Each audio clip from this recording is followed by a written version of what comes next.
We just got the Jeffrey Epstein of the music and entertainment industry. The new lawsuit that just dropped against Diddy is massive, and it has photos, it has videos, it names names, and there's so much here that it's never gonna fit into a single video. So I'm gonna do a quick overview in this video, and then I'm gonna do a couple of parts breaking down all the different aspects of what's come out so far. We're talking crime scenes, we're talking photo evidence of celebrities like Cuba Gooding Jr., we're talking record label executives, we're talking hidden cameras in every room of the house, getting recordings of celebrities, executives, politicians at parties with celebrities and underage girls, with drinks being spiked, with drugs. This goes all the way back to the murder of Tupac and Biggie.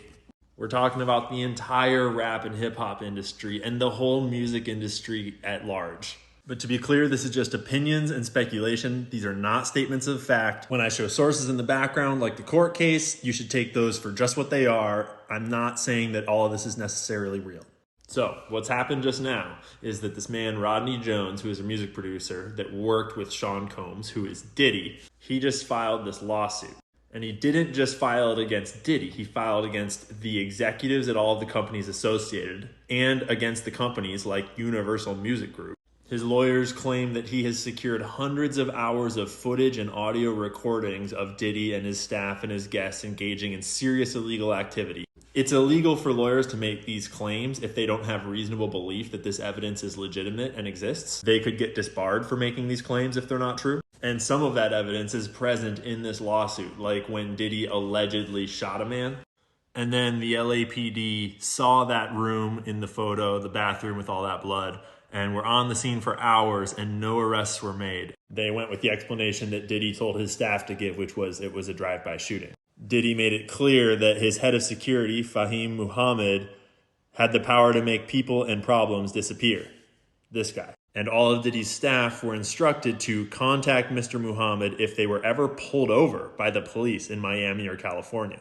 Diddy often bragged about having law enforcement under control. Although the deeper you look, the more it looks like people above him and above law enforcement had him under control. We'll go more into these cases in the detailed videos, but now the bigger picture. See, Diddy has been one of the most powerful people in the rap industry ever since the 90s when he founded Bad Boy Records. And he was only 24 when he founded it. He started his career as a non-paid intern at A&R until he was then fired in 1993 when he was 24 and founded his own label, Bad Boy Records, later that year. So how does a 24-year-old found a massive record label on his own? Well, when you dig further, you realize it wasn't on his own. It was with the help of Clive Davis, his mentor. And the further into it all you dig, you realize that Clive Davis came out as gay later on, and there's a lot of rumors that him and Diddy were in a relationship throughout this time. This is going to come up over and over and over, just by chance. Clive Davis has been running significant portions of the music industry since our parents were kids listening to music. Responsible for artists like Aretha Franklin, Alicia Keys, The Grateful Dead, then later Usher, Outkast, Pink. But back in the 60s and 70s, like Janis Joplin, Santana, Aerosmith, Pink Floyd, like, come on, read it. Jones specifically claims that they were trying to groom him to do gay stuff, which has long been the talk of the town in the rap industry by people that aren't with it. Diddy allegedly showed him a tape from a secret recording that he just happened to have of Jones's idol having gay sex with some white guy. And then Diddy apparently told Jones that he had engaged in gay sex with this redacted rapper and that redacted rapper and his idol, Stevie J.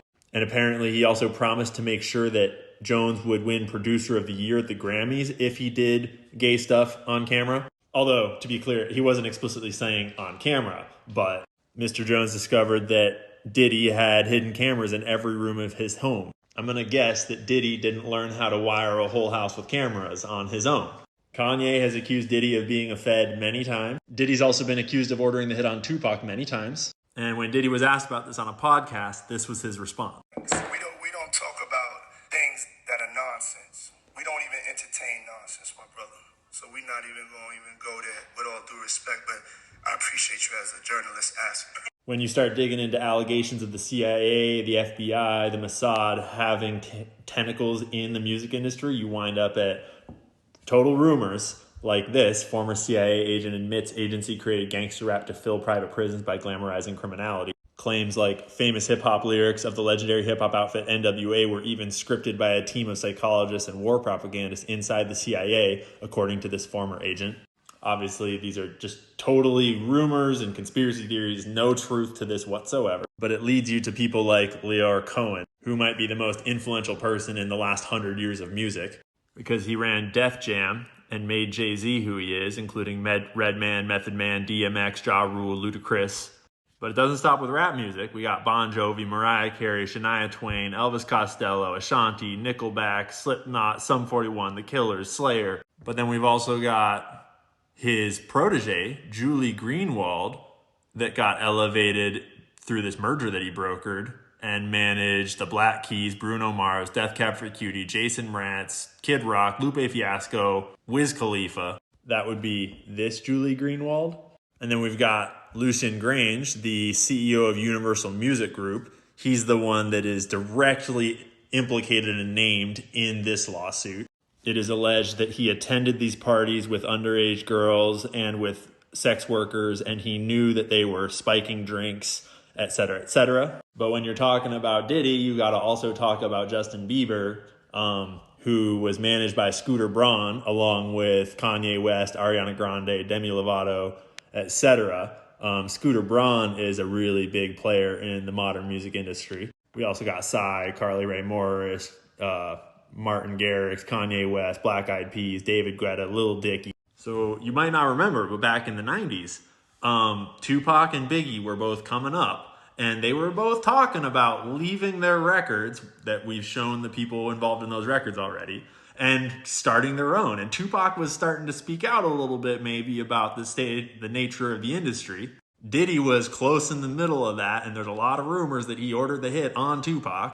Diddy sort of rose to power on the power vacuum of Tupac and Biggie both leaving the scene. And he has been manipulating and running a huge portion of the industry from the inside ever since. And this court case directly alleges with lots of evidence that he has been running a sexual blackmail scheme that entire time, promoting artists that would engage in the sexual blackmail scheme and then do their bidding there, because there's not just him acting alone, and pushing out, ostracizing, blacklisting, attacking artists that wouldn't. So maybe you should go back and listen to some of Kanye's interviews and see if he sounds quite so crazy after all.